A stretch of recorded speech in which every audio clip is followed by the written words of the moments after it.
Right now, inside you, there's a system running. You didn't install it. You probably don't remember who programmed it. But it's been steering your life for as long as you can remember. It decides what you're capable of, what you deserve, what's too risky, what's not for people like you. And most of the time, you don't even notice it's there.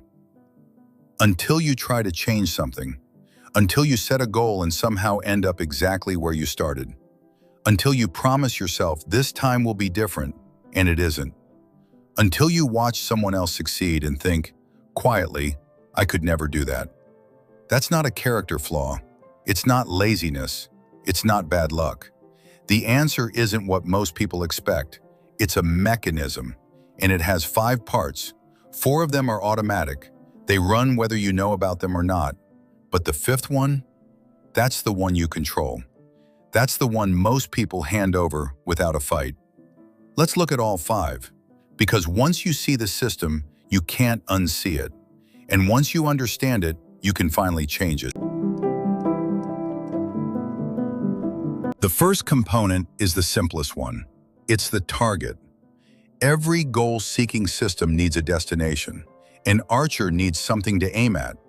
Your creative mechanism is no different. It needs a target. And here's the thing most people never realize. You already have one. You might think you haven't set it. You might think you're drifting. But your mechanism is always steering towards something. Always.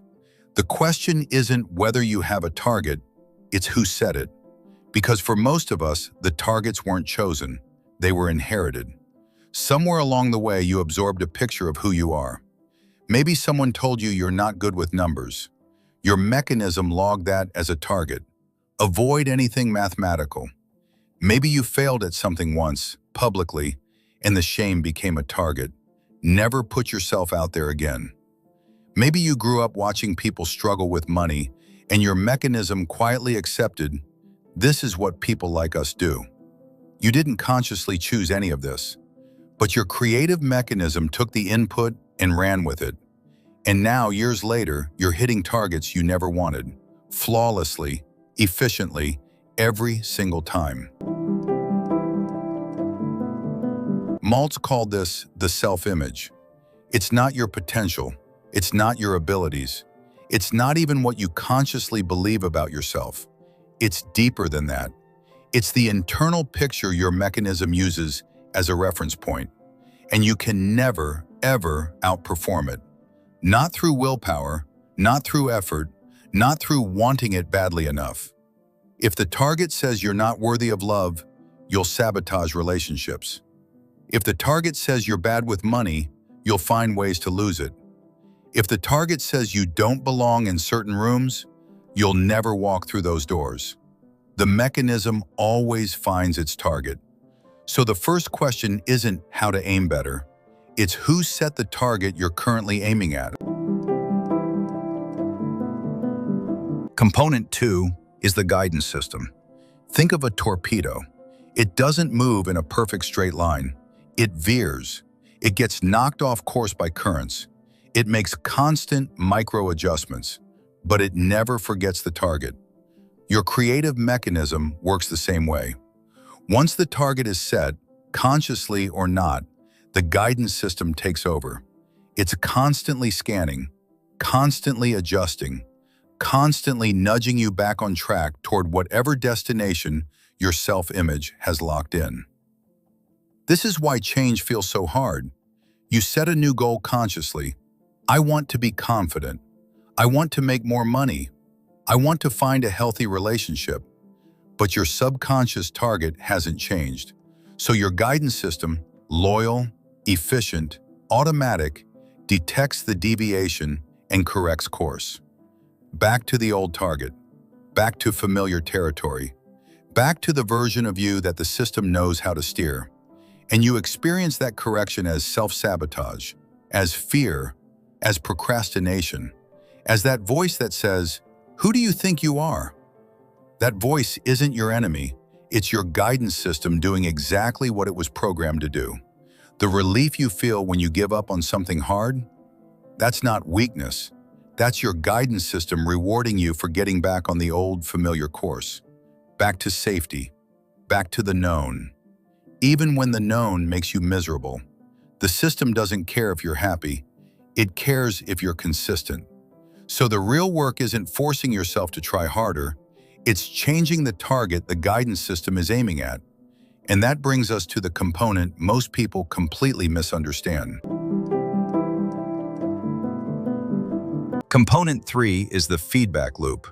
Every guidance system needs data, information from the environment, signals that say closer or further, correct or adjust. Your mechanism gets this data constantly, and the data source is your life.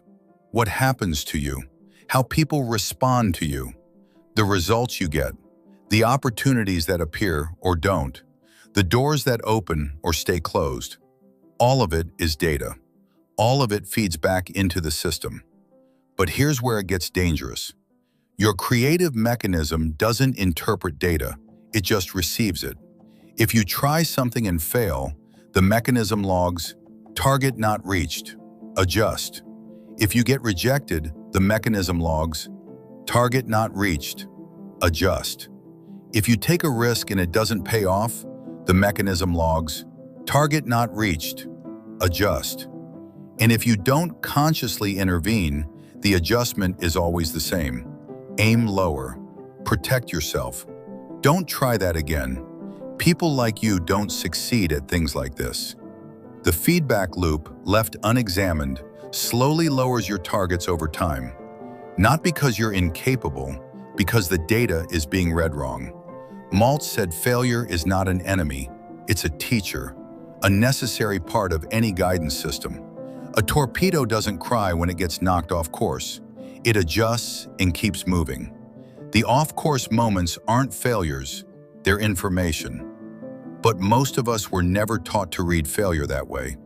We were taught failure means something about who we are, not what we did, not what we can adjust, who we are. And once your self-image absorbs that, the target moves. The feedback loop isn't the problem. The problem is that nobody taught you how to use it. Component 4 is the power source. Even the most sophisticated system doesn't run without energy. Your creative mechanism is fueled by emotion, not thought, not logic, emotion.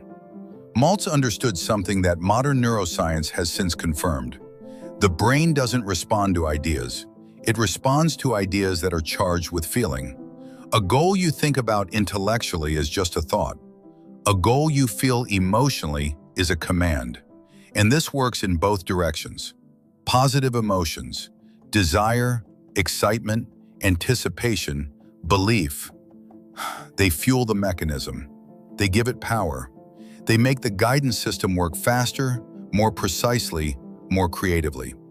Negative emotions, fear, shame, resentment, hopelessness, they drain the mechanism.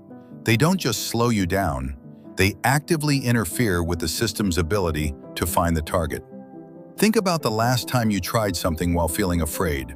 Your thinking was foggy. Your reactions were slower. You missed things. You performed below your actual ability.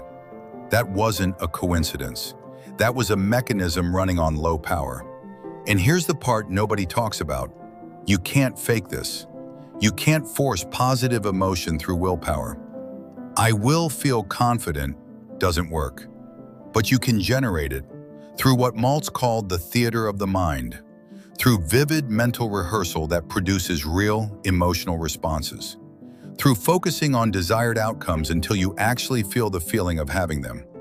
That feeling, the feeling of success, of love, of capability. That's not a nice bonus. It's the power source. Without it, the mechanism stalls. With it, the mechanism finds paths you didn't know existed. Component 5 is the operator. The first 4 components: the target, the guidance system, the feedback loop, the power source.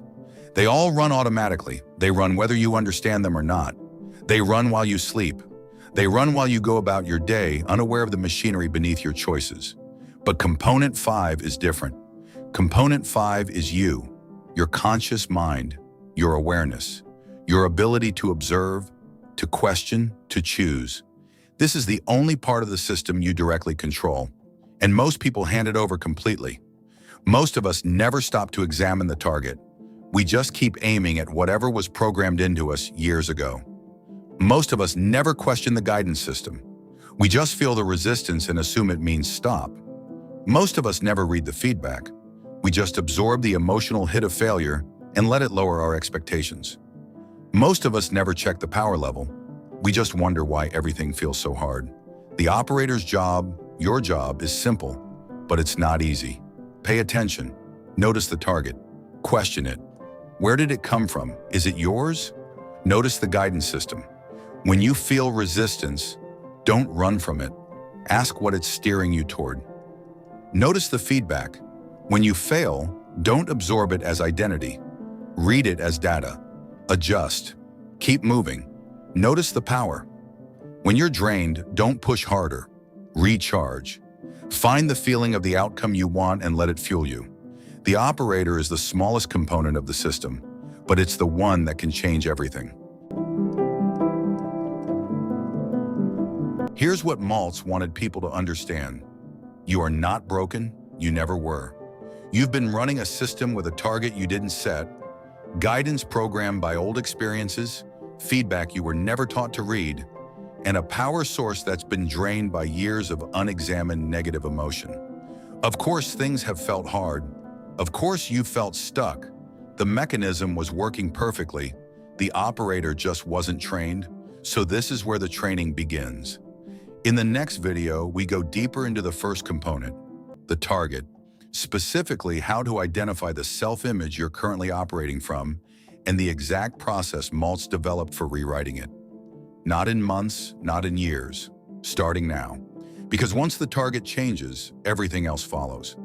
If this explains something you felt but never had words for, subscribe. We're just getting started. There's a hidden reason for everything. We're going to find it.